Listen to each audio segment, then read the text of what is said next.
पुराने समय की बात है। एक बंजारा और उसकी पत्नी कमाने के लिए अपने राज्य से दूसरे राज्य में जा रहे थे। जब वह दूसरे राज्य की सीमा में पहुंचे तो उन्हें रास्ते में कुछ डाकू मिल गए और उन डाकुओं ने उस बंजारे और उसकी पत्नी के पास जो कुछ भी था वह सब कुछ लूट लिया। और इस तरह बंजारा और उसकी पत्नी को डाकुओं ने भिखारी बना दिया। इसके बाद डाकुओं का गिरोह है वहां से चला गया, लेकिन बंजारा और उसकी पत्नी लूटने के बाद चिंता में पड़ गए और सोचने लगे कि आगे क्या किया जाए। एक अनजान शहर में दोनों का बुरा हाल हो गया, क्योंकि अनजान शहर में पैसा ही सब कुछ होता है। बंजारा अपनी पत्नी को लेकर अनजान शहर की तरफ बढ़ने लगा। उसे ये चिंता खाए जा रही थी कि अब मैं व्यापार करूं तो कैसे। वह इसी चिंता में चला ही जा रहा था कि उसे एक नगर के बाहर एक साधु की कुटिया दिखाई दी। वह बंजारा अपनी पत्नी को लेकर कुटिया की तरफ चल दिया। जब वह कुटिया के पास पहुंचा तो उसे वहां एक साधु मिले जो अपने शिष्यों को भिक्षा दे रहे थे।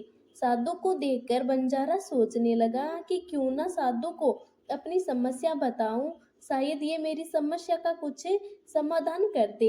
ऐसा विचार करके वह साधु महात्मा के पास पहुंच गया और बहुत ही विनम्र स्वर में उसने अपनी समस्या महात्मा जी को बताई और कहने लगा कि महाराज, डाकुओं ने हमारा सब कुछ लूट लिया।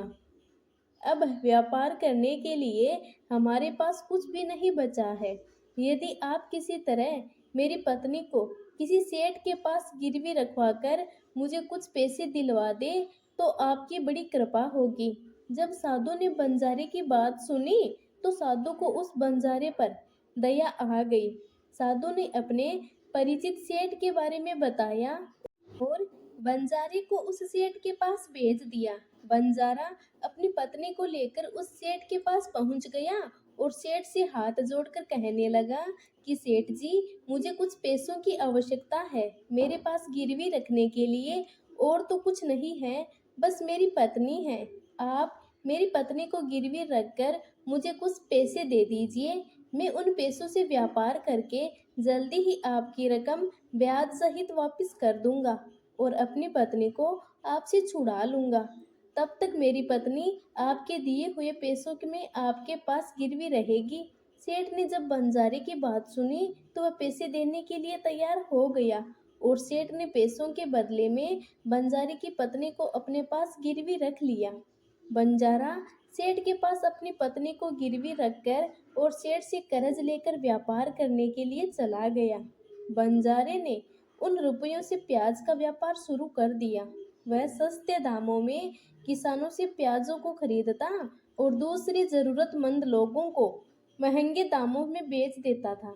इस प्रकार बंजारे ने उन पैसों से बहुत ही कम समय में बहुत सारा धन अर्जित कर लिया। अब बंजारा सेठ के पास पहुंचकर कहने लगा, सेठ जी, आप अपना हिसाब करके मुझसे रुपए ले लीजिए और मेरी पत्नी को मुझे वापस लौटा दीजिए। ये सुनकर सेठ ने कहा, भाई क्या बताऊं, आज से 2 महीने पहले की बात है कि तुम्हारी पत्नी अचानक बीमार पड़ गई और बीमारी के कारण तुम्हारी पत्नी की मृत्यु हो गई। मैंने तुम्हारी पत्नी का बहुत इलाज करवाया, अच्छे से अच्छे वैद्य को दिखाया, लेकिन फिर भी मैं तुम्हारी पत्नी को बचा नहीं सका। बंजारे ने जब उस सेठ के मुंह से ये बात सुनी तो बहुत दुखी हो गया। फिर थोड़ा धीरज बांधकर सेठ से बोला, सेठ जी, जो होना था वह तो हो चुका है। शायद मेरे नसीब में ऐसा ही लिखा हुआ था। वह मेरे साथ रहती तब भी आयु पूरी होने पर उसे मरना ही पड़ता। होने को कौन टाल सकता है। फिर भी आप अपने पैसे मुझसे ले लीजिए ताकि मुझे इस बात का संतोष हो जाए कि मैंने अपना कर्ज चुका दिया है और अपनी पत्नी को गिरवी रखने के कलंक से खुद को बचा लिया है। बंजारे की बात सुनकर वह सेठ बोला, नहीं भाई, अब मैं तुमसे पैसे कैसे ले सकता हूँ जब मैं तुम्हारी अमानत ही तुम्हें नहीं लौटा सकता, तो अपना कर्ज वापस लेने का मुझे कोई हक नहीं है। बंजारे ने बार बार सेठ से अपना कर्ज वापस लेने का आग्रह किया, परंतु सेठ नहीं माना। फिर उदास भाव से बंजारा वहां से निकला तो रास्ते में फिर उसी स्थान पर पहुंच गया जहां पर उन्हें साधु महात्मा पहली बार मिले थे। हमेशा की तरह साधु महात्मा चबूतरे पर बैठे हुए अपने शिष्यों को शिक्षा दे रहे थे। बंजारा भी मन की शांति के लिए वहीं जाकर बैठ गया और साधु महात्मा के प्रवचन सुनने लगा। साधु महात्मा ने जब बंजारे को देखा तो उसे तुरंत पहचान लिया और उसका हालचाल पूछने लगे। बंजारे ने पूरा घटनाक्रम संत महात्मा को बता दिया। महात्मा एक सिद्ध पुरुष थे। बंजारे की बात सुनकर साधु महात्मा ने कहा कि भाई, उस सेठ ने तेरे साथ धोखा किया है। तेरी पत्नी निश्चित रूप से जीवित है। तेरी पत्नी को उस सेठ ने अपने घर में छुपा लिया है।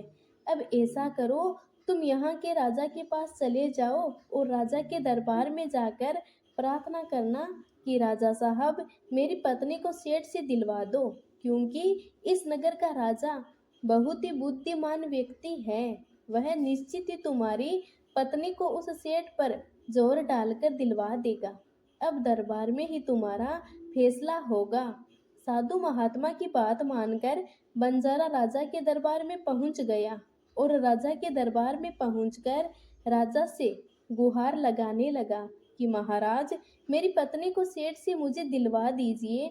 राजा ने सेठ को बुलाया और पूछा कि क्या ये बात सच है कि बंजारा कुछ रुपए के बदले में अपनी पत्नी को तुम्हारे पास गिरवी रखकर गया था? सेठ ने स्वीकार करते हुए कहा, हाँ राजन, बंजारे की ये बात बिल्कुल सच है। राजा ने फिर कहा कि तुम इसकी पत्नी को लौटा क्यों नहीं रहे हो? राजा की बात सुनकर सेठ बोला, कैसे लौटाऊं महाराज, मैंने इस बंजारे को बता तो दिया था कि आज से 2 महीने पहले इसकी पत्नी की मृत्यु हो चुकी है। महाराज, अब मैं यमराज के पास जाकर तो इसकी पत्नी को वापस ला नहीं सकता।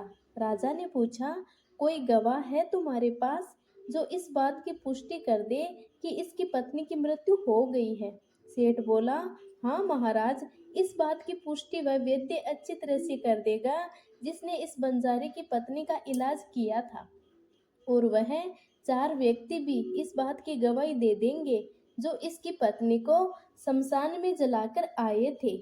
उस सेठ ने यह बात इतने आत्मविश्वास के साथ कही कि राजा को भी उस पर भरोसा हो गया। तब राजा ने बंजारे से कहा कि अगर तुम्हारी पत्नी जीवित होती तो हम तुम्हें अवश्य दिलवा देते। अब तो हमारी भी मजबूरी है। इस प्रकार राजा ने बंजारे को समझा बुझाकर वापस भेज दिया। बंजारा फिर से साधु महात्मा के पास पहुंच गया और जो कुछ भी दरबार में राजा और सेठ ने कहा वह सारी बातें साधु महात्मा को बता दी। ये सब सुनकर महात्मा ने कहा कि मैंने राजा को इतना विवेकहीन नहीं समझा था। मुझे दुख है कि उसने तुम्हारे साथ न्याय नहीं किया। उस राजा ने सेठ की बातों पर यकीन कर लिया और तुम्हें समझा बुझाकर मेरे पास वापस भेज दिया। अब तुम मेरी एक बात सुनो, तुम एक बार फिर से राजा के पास जाओ और उससे कहना कि सिर्फ 2 घंटे के लिए वह अपनी राजगद्दी पर मुझे बैठने का अधिकार दे दे। तब मैं राजा को बताऊंगा कि न्याय कैसे किया जाता है और न्याय किसे कहते हैं। वह बंजारा एक बार फिर से राजा के दरबार में पहुंचा और जैसा उसे साधु महात्मा ने कहा था उसने राजा से कह दिया। राजा ने बंजारे की ये बात सुनी तो ये सुनकर राजा ने बंजारे से कहा कि मुझे 2 घंटे के लिए राजगद्दी छोड़ने में कोई ऐतराज नहीं है। यदि ऐसा करने से तुम्हें न्याय मिल जाएगा तो मैं 2 घंटे के लिए अपनी राजगद्दी छोड़ दूंगा। तुम उन महात्मा को राज दरबार में ले आओ। राजा की ये बात सुनकर बंजारा साधु महात्मा के पास गया और साधु महात्मा को राज दरबार में ले आया। जब साधु महात्मा राज दरबार में पहुंच गए तो राजा ने अपनी राजगद्दी छोड़ दी। महात्मा के राजगद्दी पर विराजमान होते ही महात्मा के सामने सेठ को प्रस्तुत किया गया। महात्मा ने सेठ से पूछा कि 2 महीने पहले बंजारे की पत्नी मर गई, क्या तुम्हारे पास इस बात का कोई सबूत है? सेठ ने कहा, हाँ, मेरे गवाह मौजूद है। फिर राजा बने साधु महात्मा के आदेश पर सेठ के गवाह पेश किए गए। सबसे पहले साधु ने उस वैद्य को बुलाया जिसने बंजारे की पत्नी का इलाज किया था। साधु ने उससे पूछा, क्यों भाई, आपने ही इस बंजारे की पत्नी का इलाज किया था? वैद्य बोला, जी हाँ, मैंने ही इस बंजारे की पत्नी का इलाज किया था। वैद्य की बात सुनकर साधु बोले, अच्छा वैद्य जी, मुझे ये बताओ कि तुम बंजारे की पत्नी का इलाज करने के लिए सेठ के घर जाते थे या फिर बंजारे की पत्नी इलाज करवाने के लिए स्वयं तुम्हारे पास आती थी? राजा बने साधु महात्मा की बात सुनकर वैद्य राजा से बोला, महाराज, सेठ जी मेरे पास स्वयं आकर दवा ले जाते थे। साधु बोला, यानी तुम विश्वास के साथ ये नहीं कह सकते कि वह दवा सेठ बंजारे की पत्नी के लिए ही ले जाता था या फिर किसी और के लिए? साधु की बात सुनकर वह वैद्य बोला, ये बात मैं यकीन के साथ नहीं कह सकता कि सेठ जी मुझसे किसके लिए दवाई ले जाते थे, लेकिन सेठ जी मुझसे दवाई जरूर ले जाया करते थे। वैद्य की बात सुनकर वह साधु बोला, इसका मतलब तो यही हुआ कि तुम मरीज को बिना देखे ही दवाइयाँ दे देते हो। ये तो बहुत ही गंभीर मामला है। तुम दवा के स्थान पर किसी को जहर भी तो दे सकते हो, और हो सकता है कि तुम्हारे द्वारा दिए हुए जहर से ही इस बंजारे की पत्नी की मृत्यु हुई हो। साधु की ये बात सुनकर वैद्य का चेहरा डर के मारे पीला पड़ने लगा और वह भरे स्वर में बोला, नहीं हुजूर, ऐसा हरगिज नहीं हो सकता। मैं अपने किसी मरीज को दवा के बदले जहर क्यों दूंगा, और इस तरह से तो मेरी सारी प्रतिष्ठा ही दांव पर लग जाएगी। वैद्य की बात सुनकर वह साधु महात्मा बोला, अब तो तुम ऐसा ही कहोगे। मैं तुम्हें अपने कर्तव्य के प्रति लापरवाही करने के लिए और एक मरीज के जीवन से खिलवाड़ करने के अपराध में 50 कोड़े लगाने का आदेश देने जा रहा हूँ। इसके साथ ही तुम्हारा मुंह काला करके सारे नगर में भी घुमाया जाएगा।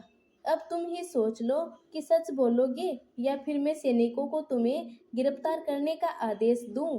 ये सुनकर वैद्य का शरीर कांपने लगा और वह साधु के चरणों में जा गिरा और बोला, हुजूर, मुझे माफ कर दीजिए। मैं स्वीकार करता हूँ कि मैंने सेठ के बताए किसी भी मरीज का कोई इलाज नहीं किया।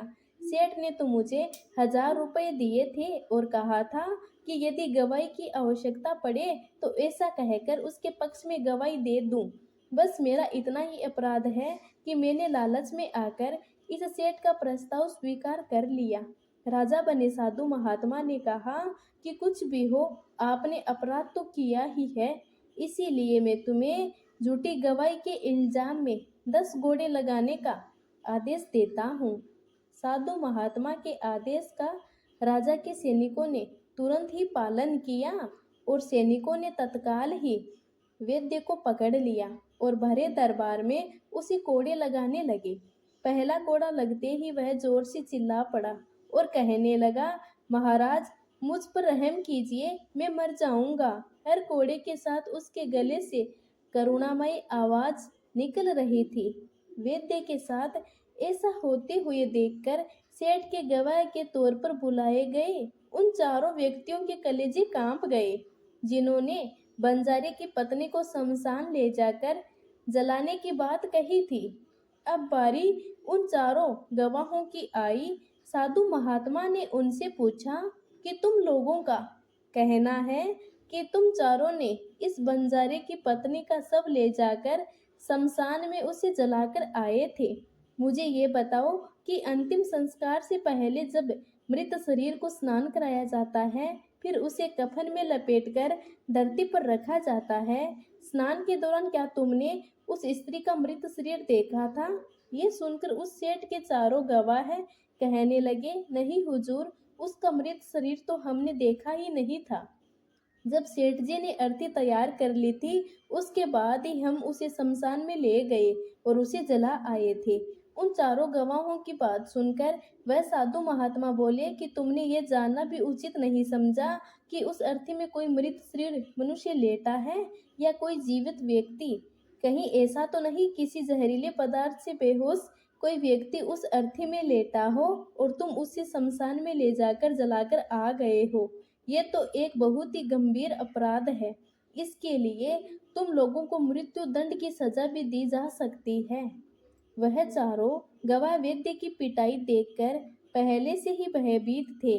जब उन्होंने साधु महात्मा के मुख से मृत्युदंड की बात सुनी तो उन सभी के हाथ पांव मानो बिल्कुल ही ठंडे पड़ गए। जैसे ही साधु महात्मा ने सेठ की तरफ देखा तो सेठ का चेहरा घबराकर डर की वजह से काला पड़ गया। साधु ने सेठ से कहा, सेठ जी, तुम्हारे 500 गवाहों की तो पहले से हवा निकल गई है। अब तुम बताओ कि किसी की इच्छा के विपरीत किसी की पत्नी को जबरदस्ती घर में रखने के अपराध में तुम कौन सी सजा पाना पसंद करोगे? साधु महात्मा की बात सुनकर सेठ का चेहरा एकदम से सफेद पड़ गया। उसके मुंह से कोई शब्द बाहर नहीं निकल सके। साधु बने राजा ने कहा कि इससे पहले कि मैं तुम्हें 10 साल के कठोर कारावास की सजा दे दूं, अभी भी समय है कि तुम इस बंजारे की पत्नी को दरबार में हाजिर करो। राजा के डर से सेठ ने तुरंत अपने सेवकों को घर भेजकर बंजारे की पत्नी को दरबार में प्रस्तुत कर दिया। साधु ने बंजारे को उसकी पत्नी सौंप दी और सेठ को षड्यंत्र रचने और झूठी गवाही देने के अपराध में 6 महीने की कैद की सजा सुना दी। उन चारों गवाहों को 100 कोड़ी मारने की सजा दे दी जिन्होंने बंजारे की पत्नी का शव शमशान में ले जाने की झूठी गवाही दी थी। ये देखकर राजा चकित रह गया और साधु के सामने हाथ जोड़कर बोला, महात्मा जी, आप धन्य हैं। आपने मुझे सिखा दिया कि न्याय कैसे किया जाता है। नमस्कार, धन्यवाद।